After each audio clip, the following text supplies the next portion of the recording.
Sugeng Dalu rencang-rencang, selamat datang di Sema Dalu.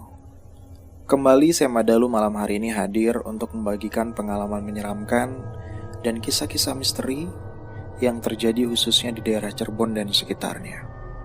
Tapi sebelum kita mulai kisah Sema Dalu malam hari ini, pastikan kamu sudah menekan tombol subscribe, berikan like-nya jika kamu menyukai cerita ini, tinggalkan komentar, bunyikan lonceng notifikasi, dan share di sosial media kamu agar lebih banyak yang mendengarkan podcast ini.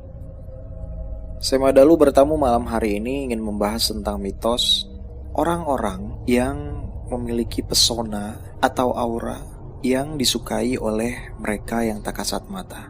Mungkin rencang-rencang sudah sering mendengar tentang kisah itu. Percaya atau tidak, tapi ada sebagian orang yang disukai atau dikagumi oleh jin atau makhluk-makhluk yang tidak bisa kita lihat. Entah apa alasannya, tapi mungkin yang memiliki indera keenam bisa menjelaskan lebih baik dari saya. Tapi saya pernah membaca bahwa biasanya orang-orang yang disukai oleh jin adalah mereka yang memiliki aura merah cenderung gelap, atau mungkin karena mereka memiliki standar kecantikan atau ketampanan yang disukai oleh bangsa mereka. Saya pun pernah tahu ada beberapa orang yang seperti itu, hingga biasanya sosok-sosok mereka mencoba untuk merayu manusia tersebut lewat wujud penampakan, atau yang paling sering adalah kemunculan dalam mimpi. Dan biasanya di dalam mimpi itu mereka akan melihat sosok yang cantik atau yang tampan, yang kemudian sosok tersebut mengajak melakukan hubungan suami istri. Dan itu terjadi beberapa kali, yang apabila ini sudah menjadi semakin parah, biasanya sosok tersebut akan benar-benar muncul di kehidupan nyata, lalu mulai menawarkan perjanjian-perjanjian gaib yang pada akhirnya akan merugikan manusia tersebut. Kisah malam hari ini diceritakan oleh R. R adalah rekan kerja saya dulu di kantor yang lama, dan bisa dibilang R ini termasuk ke dalam orang yang memiliki pengagum gaib. R ini seorang lelaki yang tinggal di Cirebon. Dia pindah di sebuah rumah di daerah Argasunya. Itu adalah satu kompleks perumahan tua. Sekitar tahun 2011 dia pindah ke sana, dan kejadian yang dia alami ini terjadi di tahun 2012 sampai 2013. Kebetulan rumah R ini posisinya ada di tusuk sate, dan R juga menceritakan bahwa perumahan ini selepas maghrib biasa sudah sangat sepi karena bukan termasuk perumahan yang banyak orang nongkrong di luar. Meskipun begitu, R masih tinggal di sana sampai sekarang bersama keluarganya. R ini seorang perokok, dan dia juga tipikal yang suka begadang malam-malam. Sementara orang lain di rumahnya itu bukan perokok, jadi mereka melarang keras R untuk merokok di dalam rumah. Sehingga kalau R mau merokok, dia akan pergi ke teras dan merokok di sana sambil ngemil, sambil mainan handphone. Dan malam hari itu, selesai makan malam katanya, sekitar jam 12:30 malam, R memutuskan untuk pergi ke teras rumah untuk merokok. Sementara orang lain di rumahnya sudah tertidur karena sudah sangat larut memang malam itu. Sama seperti malam-malam sebelumnya, R ngerokok biasa aja. Dia duduk di kursi teras sambil membawa cemilan juga, sambil saat itu dia chattingan dengan seorang perempuan yang diakui sebagai gebetannya pada saat itu. R ini chattingan dengan perempuan itu sambil tawa-tawa sendiri, sambil sesekali menghisap rokoknya. Namun tiba-tiba aja R ini merinding. Entah karena alasan apa, padahal malam hari itu pun tidak bisa dibilang dingin. Tiba-tiba saja sekujur tubuhnya terasa merinding, dan ketika dia sedang lanjut chat dengan perempuan itu, dia sempat tertawa kecil lagi. Dan saat itulah tiba-tiba saja ada yang ikutan ketawa di telinga kanannya. Tawanya terdengar seperti tawa perempuan, kata R. Dia yakin 100% bahwa Suara itu nyata karena terdengar sangat keras di telinga kanannya, dan bahkan dia bisa mendengar helaan nafasnya setelah sosok itu tertawa. Entah siapapun itu ya, dia tidak bisa melihat ada sosok di kiri kanannya. Jalanan depan juga sepi. Langsung saat itu dia lari masuk ke kamarnya dan mengunci pintu kamarnya. R ini punya teman yang memiliki indera keenam. Jadi saat itu R langsung mengirimkan chat ke temannya itu dan bercerita tentang apa yang dia alami barusan. Temannya itu cerita bahwa, oh iya, saya bisa rasain dari sini. Sosoknya sebenarnya memang penghuni kawasan itu, perempuan memang. Terus waktu R tanya, wujudnya gimana? Kalau yang dibayangin kamu gimana? Temannya malah balik nanya. Dan saat itu R langsung kepikiran, katanya kepikiran aja. Sosoknya perempuan dengan gaun hitam dan rambut panjang. Dan temannya menjawab, ya memang kayak gitu sosoknya. Entah ya, tapi ini jadi bahasan menarik juga sebenarnya rencang-rencang. Karena saya juga pernah membaca bahwa sebenarnya sosok mereka itu entah seperti apa wujudnya ya, tapi mereka suka menampakkan diri sebagai sosok yang paling kita takuti, atau sosok yang saat itu terlintas di kepala kita, atau sosok yang muncul atas dasar ketakutan kita sendiri. Jadi mereka bisa mentranslasikan itu dari apa yang kita pikirkan, lalu mengubah wujud mereka seperti itu. Mungkin itu salah satu alasan kenapa kita gak boleh takut dan berpikiran macam-macam ketika kita sedang datang ke suatu tempat dan merasakan ketakutan yang amat sangat. Karena mereka bisa saja muncul dengan wujud yang paling kita takutkan. Kurang dari seminggu, sekitar 3-4 hari setelahnya, R ini memang sudah berencana akan pergi ke Jogja bersama teman-temannya. Tanpa sepengetahuan R, ternyata temannya yang punya indera keenam ini dia menyampaikan ke teman-teman yang lain untuk menjaga R selama di perjalanan. Pastikan dia tidak melamun, katanya. Belakangan R baru tahu bahwa temannya itu sadar bahwa sosok yang menemui R di teras rumah itu ternyata memang tertarik pada R. Dan dia masih mengikuti R sampai hari di mana mereka pergi ke Jogja itu. Temannya menitip pesan untuk tidak membiarkan R bengong atau melamun sendirian. Akhirnya mereka pun berangkat ke Jogja. Hari pertama, hari kedua berlangsung biasa saja, sesuai dengan yang mereka harapkan. Namun di hari ketiga, saat itu mereka berencana untuk pergi ke Merapi. Nah, ketika di kawasan Merapi itulah R ini ternyata sempat bengong dan melamun sendirian. Terus temennya kayak baru ingat dan ngingetin, R, ngapain lo sini-sini, kumpul-kumpul, ngobrol, katanya. Lalu setelah itu mereka memutuskan untuk pulang, dan pulangnya itu mereka tinggal di kontrakan salah satu temannya yang kebetulan kuliah di sana.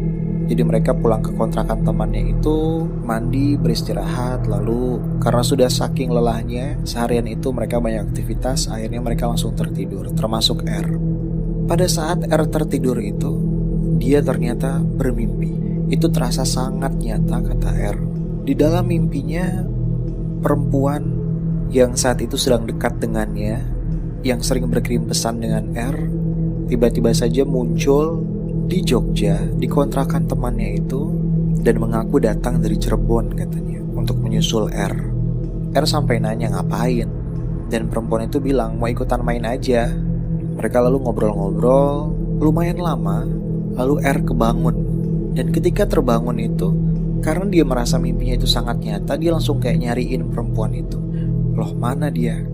Dan saat itu R baru benar-benar sadar bahwa oh, memang ternyata hanya sekedar mimpi. Tapi keanehan terjadi setelah itu. Setelah bangun dari tidurnya itu, dia kurang enak badan, agak meriang, demam, dan menggigil seluruh tubuhnya. Dia sempat beristirahat sampai besok paginya. Dia sempat minum obat, minum teh hangat dan lain-lain, tapi ternyata demamnya tidak turun. Dan karena dia sendiri takut merusak agenda teman-teman yang sedang berlibur di Jogja itu, R memutuskan untuk pulang duluan ke Cirebon. Akhirnya teman-temannya mengiyakan, mereka mengantar R ke stasiun, lalu R pulang sendirian ke Cirebon. Sepanjang perjalanan, R merasa badannya semakin tidak enak, lalu ketika sampai rumah, dia sempat pergi ke dokter, lalu beristirahat di rumah. Tapi anehnya, R mengalami demam berkepanjangan selama kurang lebih 1 minggu.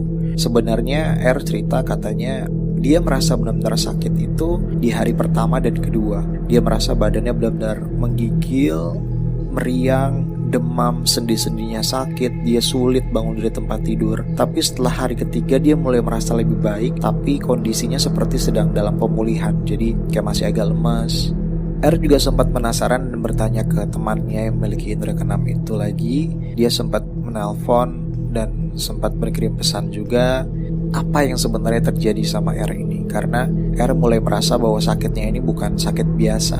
Lalu teman ini bercerita kalau sebenarnya R ini memang ketempelan oleh sosok makhluk yang tidak bisa dilihat.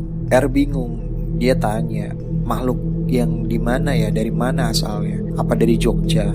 Temannya menjawab, bukan. Ini adalah sosok perempuan yang ketawa di kuping kamu waktu di teras itu, katanya. Sosok perempuan itu kata tertarik sama kamu, dan dia udah ngikutin kamu sejak saat itu. Dan mungkin dia baru menemukan kesempatan melihat kamu bengong dan melamun di Jogja kemarin. Jadi akhirnya dia berhasil masuk dan mengikat kamu di situ. Akhirnya temannya itu menyarankan R untuk membaca beberapa doa sambil bilang katanya saya akan coba bantu dari sini juga.